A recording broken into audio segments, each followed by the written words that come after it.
Hello everyone, welcome to our example number 1. So the forces are applied to the bar shown in the figure. Determine the moment of force FA about point E, the moment of force FE about point A, and the moment of force FD about point B. Okay. If we will going back to our discussion with the concept, again we have the formula or equation of moment to some point, to the distance point, is equals to force times the quantity of the perpendicular distance. Okay. So, if we will be going to use this equation, ano ba yung kakalabasang unit if we will be going to compute the moment? So, if we will be computing moment po, ano po ba again the unit ng mga force? Hindi po ba meron tayong Newton, kilonewton, pounds, or kilopounds, and so on and so forth if we still have some other unit ng force. Well, the distance, so pwede tayong may meter, meron tayong mm, meron tayong inches, meron tayong feet, and so on and so forth, depende sa problem. Okay. So, if ipagmumultiply lang po natin ang ating moment, or ipagmumultiply lang po natin ang force tsaka distance, okay? So, let's say meron tayong Newton tsaka meter na distance. Okay.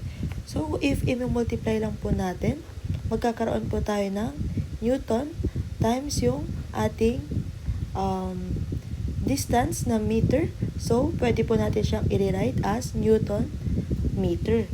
So, ganun lang po ang ating mga unit. Okay? If we are dealing with moment. Ano pa po? Pwede rin tayo maging kilonewton times meter, or di kaya Newton times mm. Kilonewton by mm. Okay? So, naintindihan po if paano tayo mag-rewrite or mag-write ng unit for our moment. Okay. So, let's start with our computation. Okay. For number 1, hinahanap daw ang force A about point E. Pag sinabi po natin about point E, ibig sabihin iikot po siya papunta kay point E. Kung titignan po natin, nasaan po ba si point E? Hindi po ba nandito sa bandang baba? Okay. So, paano po natin mapapaikot si FA kay point E? Okay. So, since si point E ay nasa baba, ibig pong sabihin, lahat po ng level dito ay equivalent lang po sa level ni point E. So, kung si FA ay iikot papunta po kay point E, possible po ba magkaroon ng moment?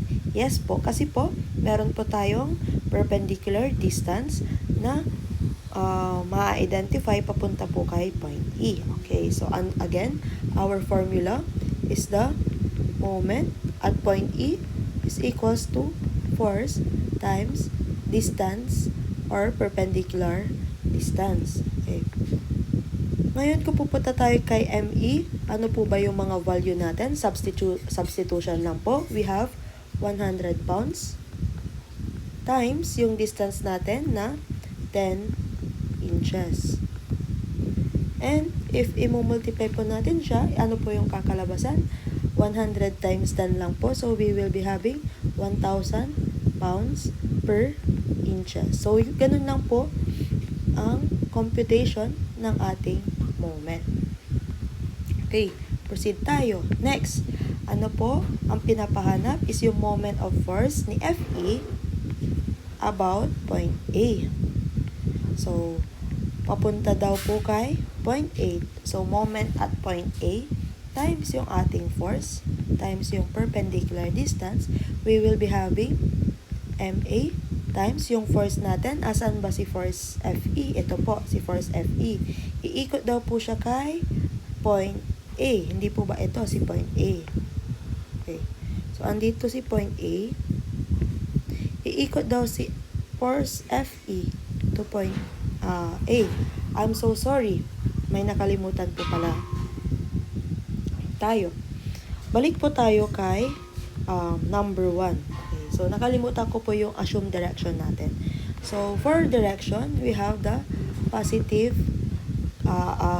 clockwise is positive. Okay. Since umikot po tayo, umikot si FA papunta kay E ng counterclockwise. Therefore, ibig po sabihin, ang ikot po natin ay negative 100 times 10 inches. Ang kakalabasan po na moment is negative 1,000 pounds per inches, or pwede rin po nating isulat,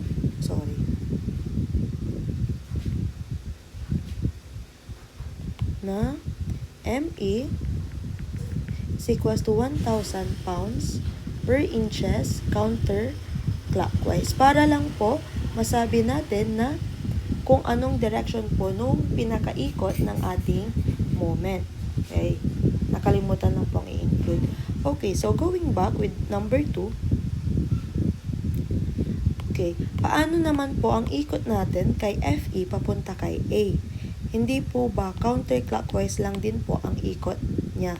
So, negative yung kanyang force na 200 pounds times yung kanyang perpendicular distance.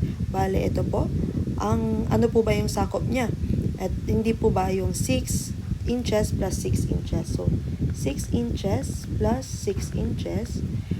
Meron po tayong, so, MA, negative 200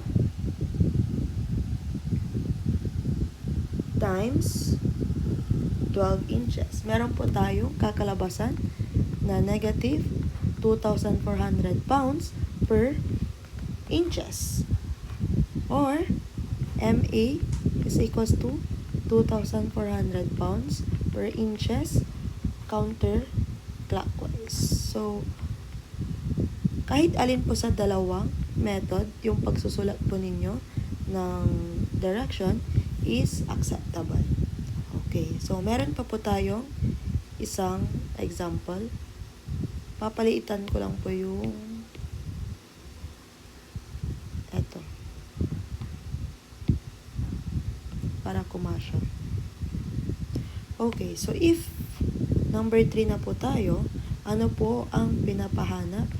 Meron po tayong moment ni force FD about point B. So, ibig sabihin, magmo-moment daw po tayo kay point B. Equals yung ating equation na force times distance. Okay. So, nasaan po ba si point or force FD? Hindi po ba ito si force FD? Iikot daw po siya kay point B. Nandito si point B. So, ang ikot po niya is positive clockwise. Kasi po, yun po yung assumed direction natin. Okay. So, MB is equals to yung force natin na 300 pounds. Again, ano po yung kanyang magiging perpendicular distance? So, meron po tayo dito mula sa ating point D. Meron tayong 6 inches plus mula dito hanggang kay point B, meron tayong 8 inches. So, 6 inches plus 8 inches. Ano po ang kakalabasan ng ating moment at point B? So, meron po tayong 300 times 6 plus 8 is equals to 14. Therefore, meron po tayong 4,200 pounds per inches clockwise. Okay. So, ganun lang po ang process ng ating paghahanap ng ating moment when it come moment to the certain point. So, I hope naintindihan niyo po kung paano tayo nagsusulat ng moment ng kanyang unit, and at the same time kung paano po tayo mag-solve. So, there is still more example to try. Okay, so see you and have a good day.